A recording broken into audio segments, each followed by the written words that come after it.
Votre envoyé spécial qui ne recule devant rien, pas même des températures clémentes et un temps magnifique ici à Rimini sur la côte adriatique, invité par Ducati pour essayer le nouveau Monster 821, évolution du Monster qu'on connaissait déjà. Bon, déjà au niveau de la couleur qui n'est pas sans nous rappeler celle du premier Monster 992. Mais pour le reste, ça n'a plus rien à voir. Je vous le montre, on y va? Andiamo!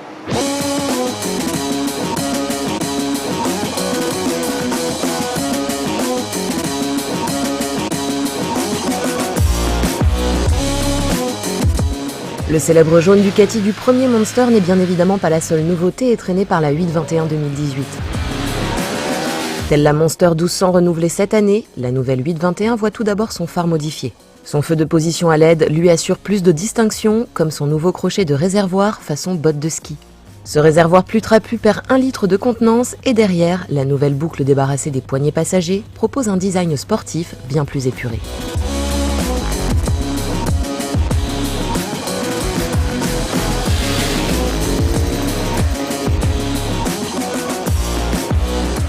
Petite évolution du look, Anna, c'est vrai. Évolution également de l'ergonomie, ça se passe au niveau des pieds.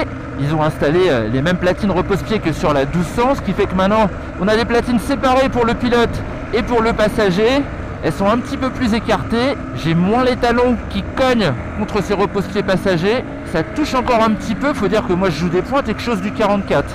Après, pour le reste de l'ergonomie, on retrouve cette position d'attaque typique des Monsters avec le buste sensiblement basculé sur l'avant, en la présence de ce guidon droit mais pas trop large. Moi je reproche toujours un truc sur cette position de conduite, c'est que j'ai pas des positions de recul extraordinaires. Bon, j'arrive à me caler, en revanche une fois que je suis calé au bout de ma selle, je suis un petit peu trop basculé vers l'avant. J'ai les choses de la vie un peu écrasées quoi.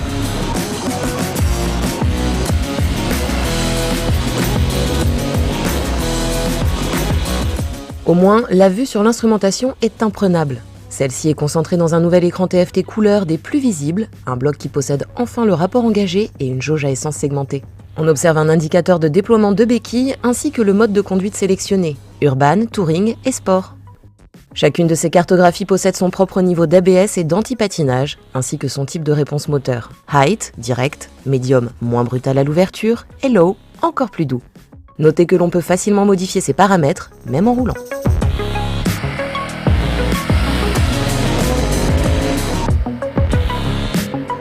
Le Testa Stretta de 821 cm3 est intact avec Euro 4. En tout cas, on le ressent exactement comme avant, même si sur le papier, il a perdu un petit peu de ses performances. Franchement, au guidon, ça se voit pas.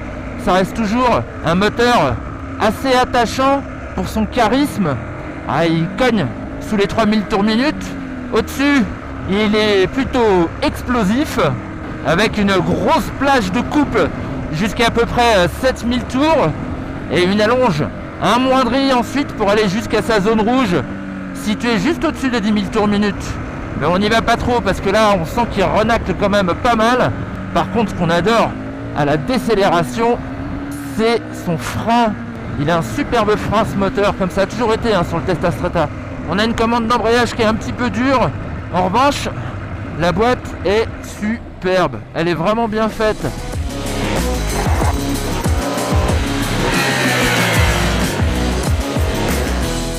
Le nouveau pot d'échappement adopte les mêmes silencieux que ceux de la Monster 1200. Toutefois, si ces flasques de sortie sont magnifiques, il expose des soudures disgracieuses. Les Pirelli Diablo Rosso 3 remplacent les Rosso 2 de la précédente version. Pour le reste, la partie cycle demeure, comme le châssis toujours composé d'un bout de cadre acier avant fixé au moteur porteur.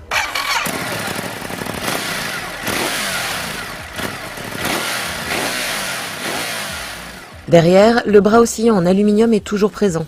Il faudra donc encore attendre pour voir réapparaître un monobras sur la Monster du milieu.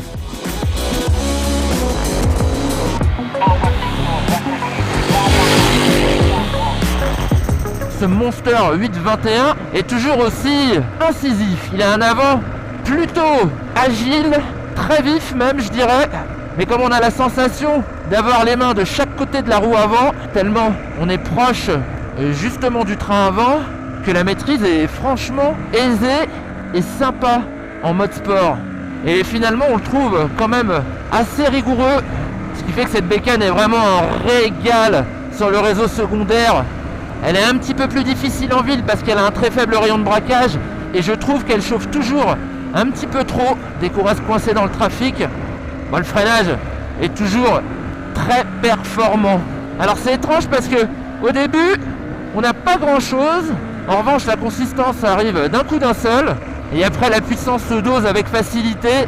Quant au frein arrière, il est là, j'ai vérifié pour vous. En revanche il est toujours aussi mal fait je dirais, parce qu'on n'a pas un très bon feeling en fait. Bon au final, cette évolution allait de soi, c'était évident.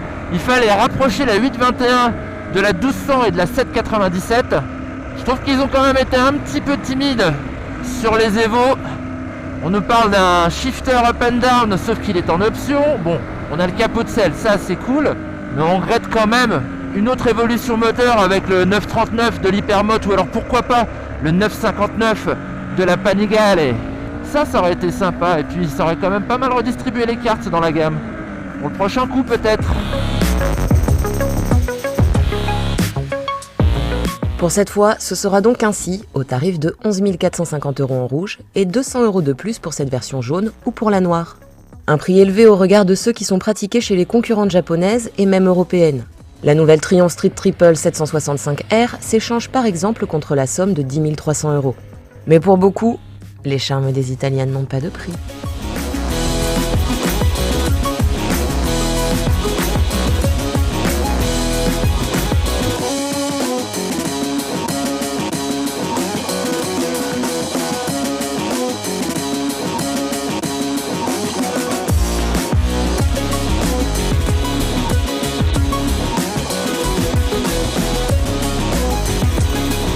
Un temps magnifique ici à Rimini sur la côte Adriatico. Nous avons été invités par Ducati.